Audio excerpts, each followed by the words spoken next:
자, 이번 시간에 이야기할 내용은 실내기획의 총 6편 중에 네 번째 편, 기능과 프로그램을 동시에 생각하라입니다. 자, 기능과 프로그램. 실내 건축을 전공하거나 건축을 전공하는 사람이라면 가장 흔히 많이 자주 쓰는 용어들 중에 하나입니다. 그렇지만 일반 실무자들도 기능과 프로그램의 차이를 모르고 이야기하는 분들이 대다수입니다. 건축 디자인을 또는 실내 디자인을 잘하는 방법이 뭐라고 질문을 학생들이 많이 하는데 저는 이렇게 생각을 합니다. 가장 기본적인 용어적인 해석에 이해도가 높아야지 내가 무엇을 설명할 때 가장 정확하게 생각하고 말을 할 수가 있듯이 우리 설계하는 과정에 있어서도 정확한 용어 해석은 설계 방법론에 여러 가지의 차이들을 가지고 있기 때문에 그 용어의 해석을 정확히 하는 것이 중요하다고 생각을 합니다.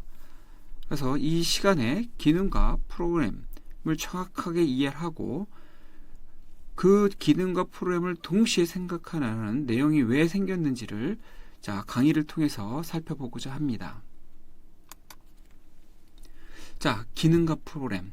기능과 프로그램은 공간에서 공간을 설계하는 과정에서 가장 기본이 되는 요소들입니다. 살펴봤듯이 우리가 감으로 살펴보면 대다수가 기능은 면적, 근데 기능을 대표하고 있는 용어들 한번 살펴볼까요? 여러분, 집은 기능입니까? 프로그램입니까? 예, 여기에서 딱 그 질문에 답변만 하면 정확하게 이해도가 높아질 거라고 생각합니다. 자, 집에 거실이 하나 있다. 가정해 봅시다. 좀 거실은 기능입니까? 프로그램입니까?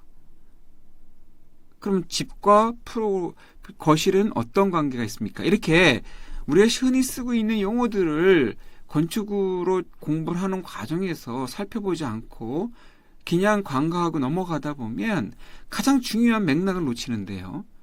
그 맥락이 뭐냐면 건축 설계 방법에 있어서 기능과 프로그램은 매우 같으면서도 유사한 차이가 있거든요. 그것들에 대한 이해도가 없이 설계를 하고 있다는 거예요. 그러다 보니까 주관적 관찰, 주관적 해석이 많아지게 되는 겁니다.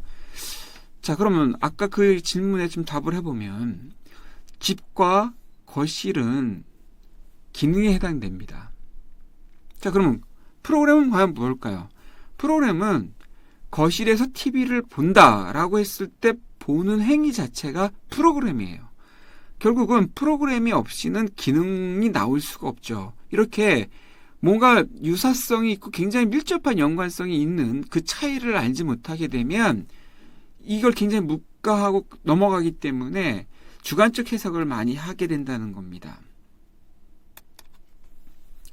자, 이 부분에 대해서 기능과 프로그램에 대한 차이를 가장 정확하게 해석하고 있는 책이 있습니다. 자, 쿠마겐코라는 일본 건축가가 약한 건축이라는 책에 이와 같이 지금 쓰고 있습니다. 자, 오른편에 보면 프로그램은 공간을 이용하는 이용자가 무의식 중에 바라고 있는 활동을 건축가가 새로운 공간 형식으로 만들어낸다는 기본 원리에서 출발한다. 쿠마겐코에는 프로그램은 이용자가 의식화되지 않고 무의식적으로 활동하면서 그 활동되어지는 것들은 우리 눈에 보인다고 그랬습니까? 예, 제가 설명드렸듯이 우리의 사람들의 공간 속에서 활동은 눈에 있다가 사라지죠. 보이질 않습니다. 그 보이지 않는 활동을 공간으로 설계하는 거기 때문에 그래서 이 프로그램은 사실 무형적 존재예요. 보이지는 않습니다. 그래서 이런 프로그램을 의식화되지 않은 이용자들의 그 활동들을 건축적으로 끌어들이는 것에서부터 출발한다라고 했고 기능은 정적인 데 비해 프로그램은 동적이고 지속적으로 변화한다는 차이가 있다. 여기에서 기능은 정적인 데이터고 프로그램은 동적인 데이터다. 이거 좀 더 쉽게 얘기하면 프로그램은 사람의 움직임을 동적으로 표현된 거고요. 그것을 건축적으로 끌어들이기 위한 면적들을 산정하기 위한 하나의 데이터, 이걸 정적으로 표현한 부분이 지금 쿠마게코가 정의하고 있는 내용이 되겠습니다. 좀 쿠마게코의 얘기를 좀 도식화시켜서 조금 더 이해도 높게 설명을 해드리면, 기능과 프로그램의 차이는 지금 중간에 보시는 이용자, 자, 이용자들의 행위는 매우 다릅니다.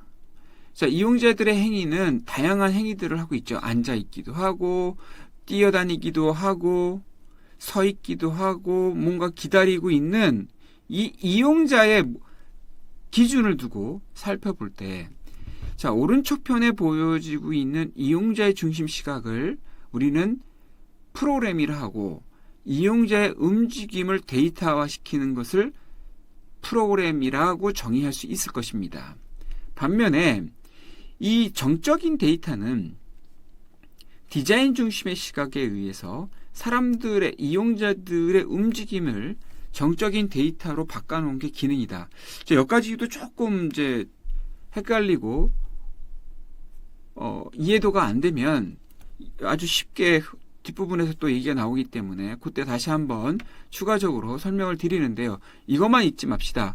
기능은 정적인 데이터에서 우리 눈에 보여지는 데이터로 가식화되지만, 프로그램은 동적이게 보이지 않지만 그 동적인 데이터가 정적인 데이터를 만드는 기준이 되고, 기능은 디자이너, 건축가가 사람의 움직임을 끌어들여서 데이터화시키기 위한 하나의 요소이기 때문에 기능은 디자이너 중심의 시각을 갖고 있는 반면에 프로그램은 이용자 중심의 시각이 있다. 그 차이를 알고 넘어갑시다. 자, 그러면 이 차이를 조금 더 쉽게 설명하면 이겁니다. 지금 중간에 이용자들은 무슨 행위를 하고 있습니까? 앉아있죠. 앉아있는데 행위가 동일합니까?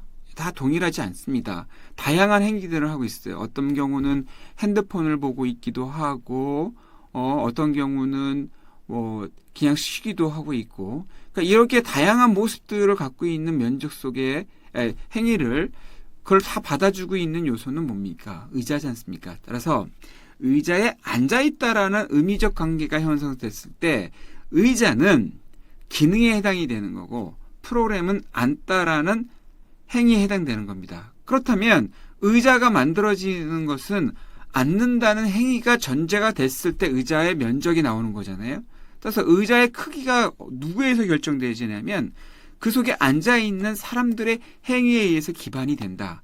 따라서 기능과 프로그램은 굉장히 큰 차이가 있긴 하지만, 무형적인 요소와 유형적인 요소이긴 하지만, 이 둘 관계가 하나가 만들어졌을 때 건축을 만드는 중요한 기본 기준이 된다는 것을 우리가 이해할 수 있을 것입니다. 따라서 의자의 면적을 만들기 위해서는 분명히 우리의 눈에 보이는, 그렇죠, 사라지는 그 앉는다는 동적인 행위가 기본이 됐을 때 의자의 사이즈가 나온다는 거.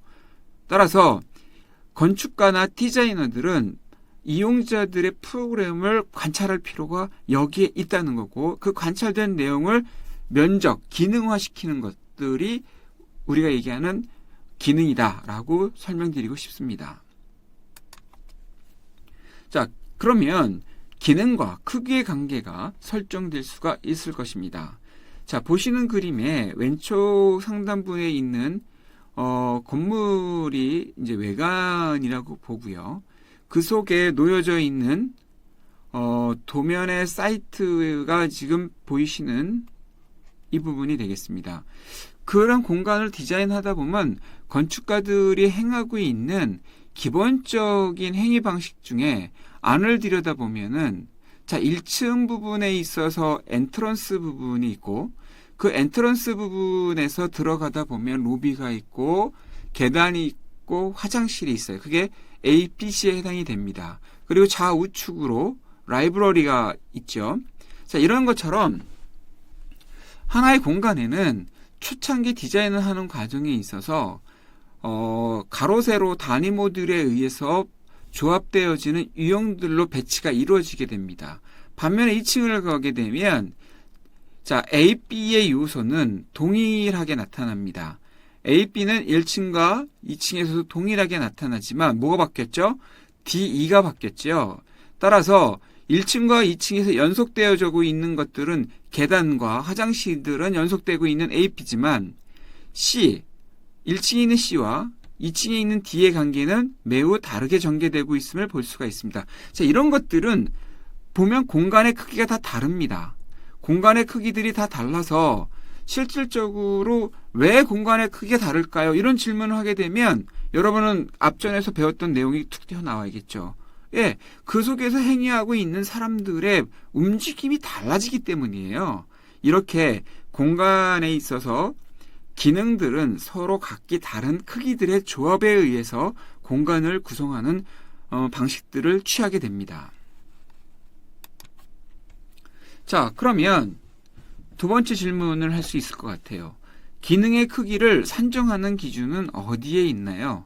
예, 조금 전에 제가 보여드렸던 그 사례 속에서는 다양한 크기의 기능들이 나열되어 있고, 그러면 그 크기를 산정하는 기준은 뭘까요? 자, 그거에 대해서 살펴보면 다음과 같습니다. 자, 크기 기준은 우리는 지금 보시는 왼쪽 편에 있는 그림을 보게 되면 모든 공간은 크기를 가지고 있게 되어 있습니다. 왜? 그 속에 사람들이 살아가야 되고 가구들이 들어가야 되기 때문이에요. 그거를 우리는 표현하는 과정에서 축척, 스케일이라는 걸 통해서 스케일을 잡아서 디자인을 합니다. 따라서 이런 크기를 기준으로 하는 거의 기준은 이용자가 기준이 되는 거죠. 이 이용자의 기준에 의해서 하나의 크기를 만드는 것들이죠. 그래서 르꼬르비제라는 건축가는 인체 비례들을 다 스터디를 해서 앉아있을 때, 서 있을 때 손을 어떤 책상에 걸쳐 있거나 손을 들거나 아니면 차렷차세 했을 때 이런 것들에 따른 스케일에 따라서 치수들이 나오거든요. 이걸 우리는 축척이라고 합니다. 그런 스케일들에 의해서 다양해지는 인간의 행위를 축척화시켜가지고 그거를 공간으로 끌어들여서 기능화시킴을 볼 수가 있습니다. 자, 그러면 이렇게 만들어져 있는 크기는 어떻게 산정되냐면, 자, 보시는 그림에서 이용자의 움직임을 좀 관찰할 필요가 있어요. 이용자의 움직임을 살펴보게 되면 여러분이 좀 관심을 갖고 봐야 될 부분이 뭐냐면, 지금 그 점선 안에 있는 사람을 한번 살펴보세요. 사람이 의자에 앉아있을 때와 의자에서 일어났을 때 의자가 뒤로 빠지게 됩니다. 따라서 지금 우리가 책상 4명이 놓여있는 책상을 산정할 때 고정되어 있는 책상을 선택을 했을 때의 사이즈보다는 사람이 이동을 했을 때의 의자가 뒤로 빠졌을 때의 크기까지 고려하지 않으면 실제 책상과 의자의 관계에 정확한 치수가 나오지 않는다는 거죠. 따라서 이용자의 움직임을 살펴보고 그 의자와 가구의 형태가 최종적으로 우리의 이용자한테 편리한 위치가 얼마인지가 산정되고 나서 기본적인 가로와 세로의 면적들이 산정됨을 볼 수가 있습니다. 이렇게 크기는 프로그램과 직접적인 연관을 갖고 있어요. 따라서 그 프로그램을 만드는 거의 기준은 가구를 통해서 살펴볼 수가 있습니다. 따라서 가구를 살펴보게 되면 가구 배치를 통해서 이용자의 움직임을 상호 교환하면 하나의 기능화되어져 있는 면적을 추적할 수 있음을 우리가 살펴볼 수가 있었습니다. 자, 그러면 모든 공간은 이렇게 크기가 존재한다고 우리가 정의할 수 있고요. 이 크기는 기능과 프로그램을 동시에 생각할 수밖에 없는 겁니다. 근데 실무나 또 학생 때 대다수가 이런 부분의 차이를 이해하지 않고 대다수가 그냥 눈에 보이는 기능적인 면적만 산정을 해서 조합을 해요. 그렇지만 그 면적이 정확한 면적인지를 체크하는 것은 그 속에 들어가는 가구와 그 가구를 사용하고 있는 이용자들의 움직임, 즉 프로그램들이 동시에 검토됐을 때 가장 적정한 면적의 크기가 생기는데 우린 이 부분을 많이 간과하고 있었습니다. 이렇게 건축 공부를 하는 과정에 있어서 우리가 쉽게 쓰고 있는 이 단어들의 차이점들이 우리가 설계하는 방법에서 굉장히 중요한 그리고 분석 대상임을 알고 넘어갔을 때 한층 더 높은 사고력을 가지고 디자인을 할 수 있다는 거 이 수업 시간에 강조를 하고 넘어가겠습니다. 기능과 프로그램은 서로 다르지가 않고 항상 동시적으로 생각해야 될 요소 다시 한번 강조하면서 이 수업 마치겠습니다. 자, 수업 강의 들어주셔서 감사합니다.